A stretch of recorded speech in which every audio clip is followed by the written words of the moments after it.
નસવાડી તાલુકાના કસુંબિયા ગામે કરોડો રૂપિયાના ખર્ચ બનાવવામાં આવેલ સબસ્ટેશન તૈયાર થઈને 3 માસથી ધૂળ ખાઈ રહ્યું છે। લોકાર્પણ ન થતા સબસ્ટેશન સૌભાગ્યના ગાંઠિયા સમાન।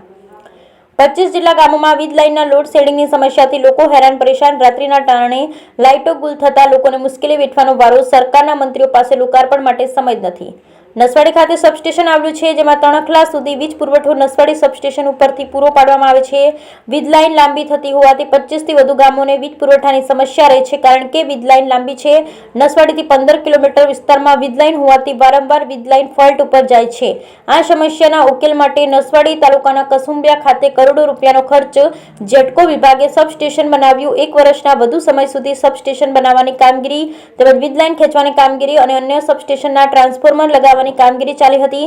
તે કામગીરી 3 માસ પહેલા જેટકો વિભાગે પૂરી કરી દીધી છે। હાલ સબસ્ટેશન બનીને તૈયાર થઈ ગયું છે, ત્યારે કરોડો રૂપિયાના ખર્ચા કર્યા પછી લોકાર્પણ પણ અધિકારીઓ રાહ જોઈ રહ્યા છે। ત્યારે સરકારના મંત્રીઓ પાસે એક સબસ્ટેશનના લોકાર્પણ માટે પણ સમય નથી, જેને લઈ 25થી વધુ ગામના લોકો હાલ મુશ્કેલી વેઠી રહ્યા છે। જ્યારે એક સબસ્ટેશન ઉપરથી વીજ પુરવઠો પૂરો પાડવામાં આવતો હોવાથી વીજ લાઇનની લંબાઈ વધારે હોવાથી વારંવાર વીજ લાઇન લોડ શેડિંગમાં જાય છે। જ્યારે ચોમાસામાં વીજ લાઇનોમાં ફોલ્ટ સર્જાય છે, ત્યારે વીજ ફોલ્ટ શોધવામાં કલાકો વીતી જાય છે, જેના કારણે લોકો અંધારપટમાં સૂવાનો વારો આવે છે। જેને લઈ વહેલી તકે કસુંબિયા ખાતે બનાવવામાં આવેલ સબસ્ટેશનનું લોકાર્પણ કરી ચાલુ કરવામાં આવે તેવી માંગ ઉઠી છે। Bureau report Rehan Patel, Chhotaudepur.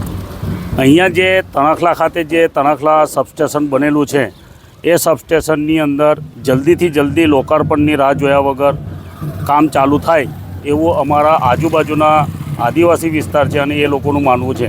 અહીંયા જે અમારી તણખલાથી જે લાઈન જાય છે ગોયાવાડ સુધી, જે આજુબાજુ લગભગ 50 ગામડાની અંદર, એ ટોટલી સબસ્ટેશનનો પુરવઠો અમારો અમદલા એસએસમાંથી આવે છે।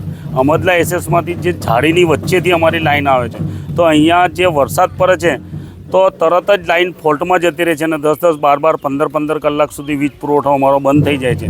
માટે જેમ બને તેમ જલ્દી જો આ લાઈન ચાલુ થાય તો આજુબાજુના 50 ગામને લાઇટની બહુ સારી સુવિધા મળે એવું છે। બનીને સબસ્ટેશન ધૂળ ખાય છે, શું કહેશો? બનીને ધૂળ ખાય છે। અમે વારંવાર જ્યારે ત્યાં તપાસ કરીએ છીએ અને પૂછીએ છીએ તો એ લોકો એવું કહે છે એમ કે અમારે લોકાર્પણ કરવાનું છે, એટલા માટે એમ કે અત્યારે એમ કે ચાલુ નથી થતું। પણ અમારું માનવું એવું છે કે જો લોકાર્પણ કર્યા વગર બી એક વખત વીજ પુરવઠો ચાલુ થઈ જવો જોઈએ।